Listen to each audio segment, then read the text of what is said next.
Like superstitions, which used to act as a deterrent in earlier times, we see that science also, being at the opposite pole of superstitions, can also become a deterrent in the same blind, ignorant way that superstitions have prevented people from looking at life in its wholesomeness. Then there is also the attitude of how modern girls or girls in modern India rate themselves as wives. And when you read Vidula's dialogues, you realize that she's not very conscious about what it takes to be a wife. She is very much at home and very casual about the fact that she's not very good in the kitchen, that her father thinks that she's not very good. She may not be very good in the office as well. But she says, that's how I am. Is the casual, happy go lucky, take it as it comes attitude of the youth in modern India, which Girishji also tries to foreground in the play. All in all, scene 1 talks about the double bind in which the modern Indian class, middle class, is caught, where is torn between tradition and modernity. And Rohit, you see, who tries to encash on his family saga and all that is happening within the family, which he wants to present as a televised serial. You see that there again is a clash between the real and between the virtual, or what we have increasingly grown used to seeing on the telescreen.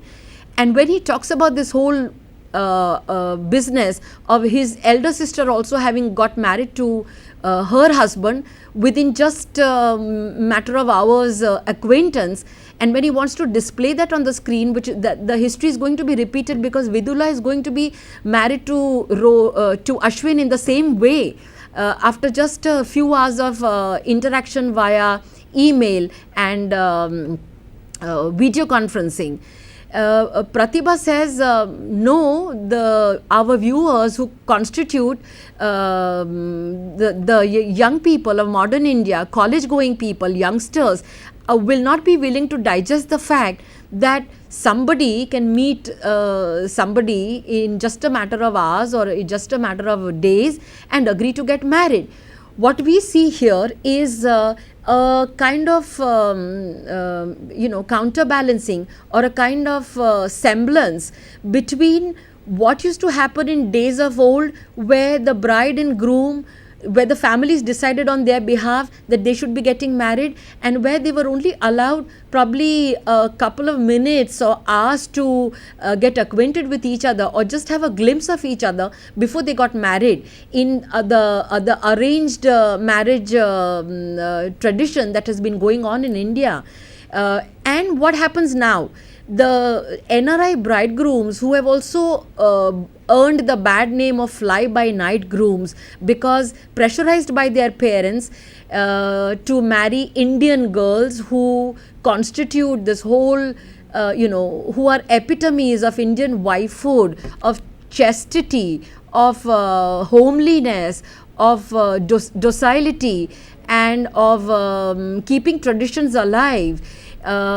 How these NRI bridegrooms also interact with these girls via cyberspace and just come in to get married and go back to their wherever they have come from, while the girls wait anxiously here to be able to get their visa and to be able to accompany them either soon after the marriage or go and join them later, days after the marriage. So there's also this bind which is being talked about in scene 1.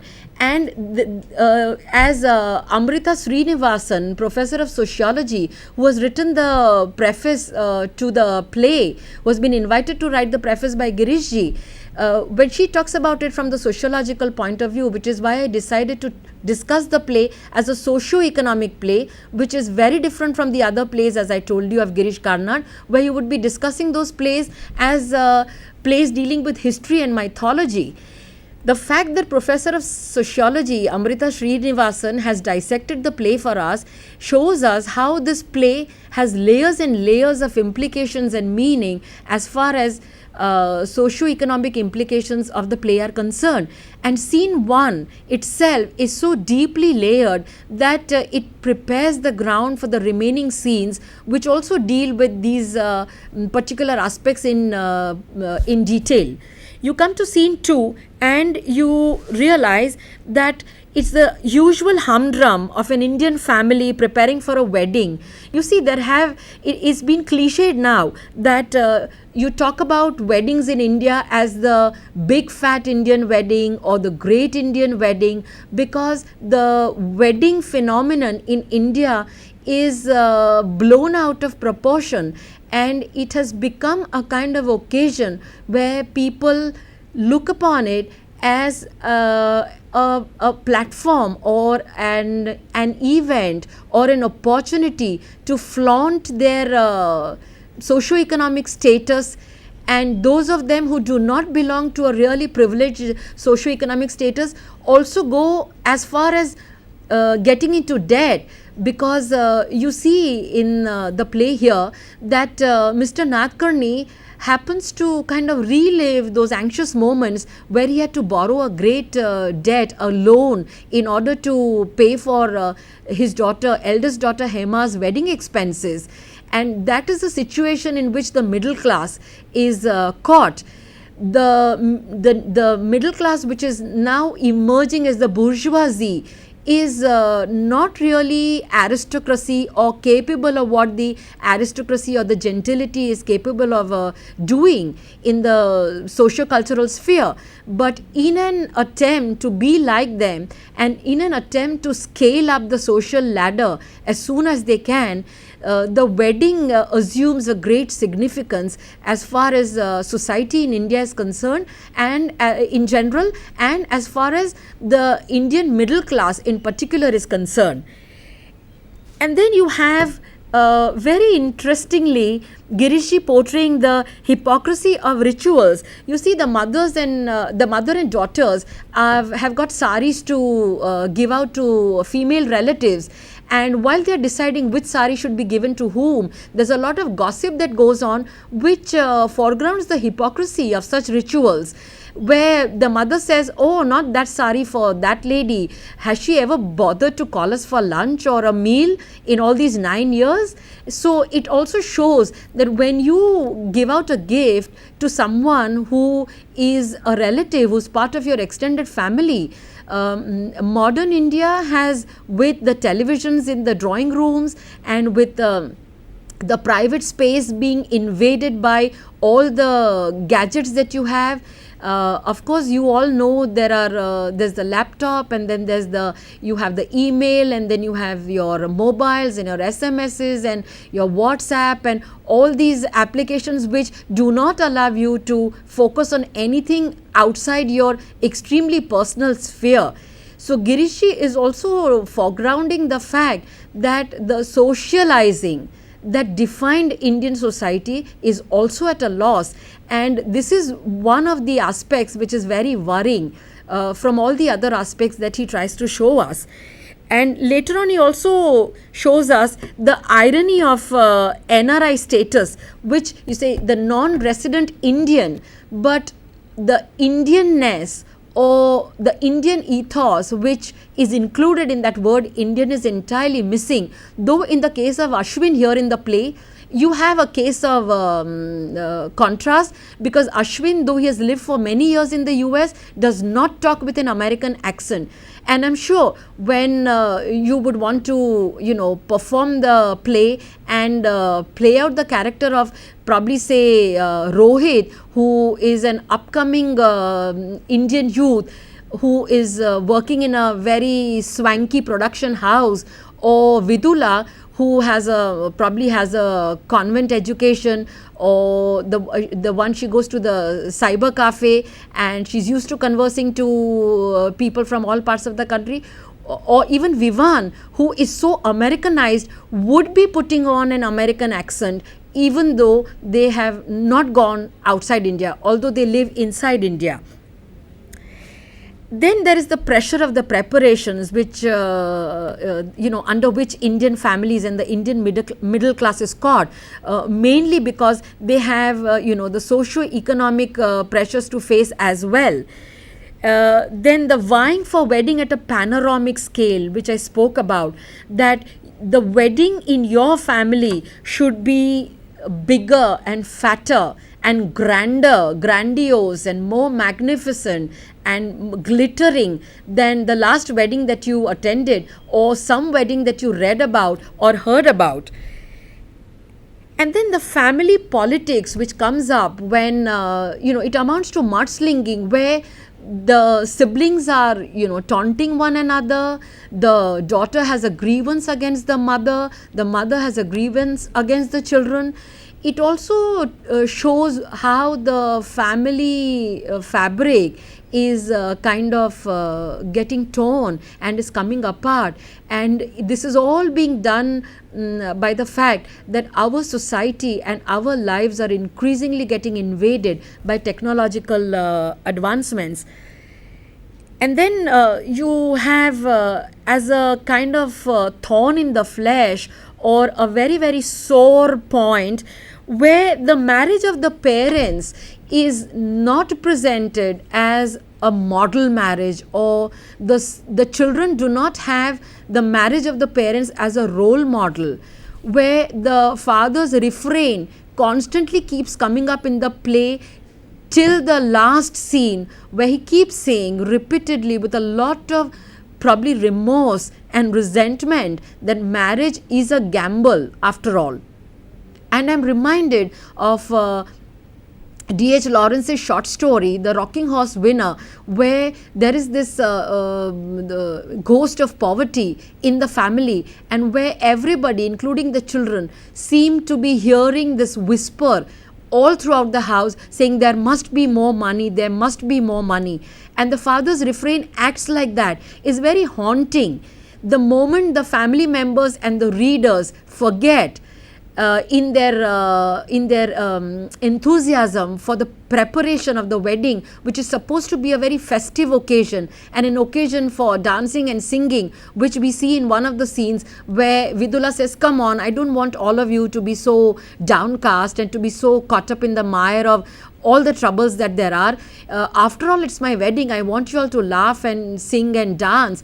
And then they dance to the Konkani marriage song, where Girishji is also trying to show how the modern wedding in the same part of the country today is so different at the opposite pole of what weddings in that same part of the country used to be when society was more traditional and followed more Indian and regional customs. And then you also have the plight of NRI wives. What happens to these girls who are so eager to get married abroad and whose parents are so eager to get their daughters married abroad in places like America and Australia and all other parts of the world, which they think are lands of promises? And while we may think why these countries are looked upon as lands of promises, and what is it that makes India not a land of promise, you have ample evidence through the dialogues of the characters in the play, where at one point, Rohit says, when it comes to kind of dealing with some incorrect detail in Vidula's birth certificate regarding the name of the father, where the name of her paternal uncle has been entered instead of her father. He says when Hema is worried about what they'll do, Rohit says, oh, doesn't matter. In India, all these things are taken care of. We have plenty of bribery and corruption going on, and these matters will be very easy to settle. So when you look at that, or when you look at the other characters and the way they look upon their country, they look upon our country, India, as a land which is capable of becoming a land of promise but which is not, then you realize that there is something wrong somewhere. But then when you look at scene 8 and when you see the way Ashwin talks about India and his whole philosophy of what he expects from India and girls from India, you realize that that is the grand past of our grand old country India, is that grand past corroded? Is that grand past still alive at a dormant level? Is it past the level of aliveness? Can it be retrieved? Or are there still some hopes, or has not that much harm been done to it as much as is being envisaged by thinkers and by cultural theorists and by historians and by ordinary people or by thinking individuals like you and I are? That is the question that the play raises.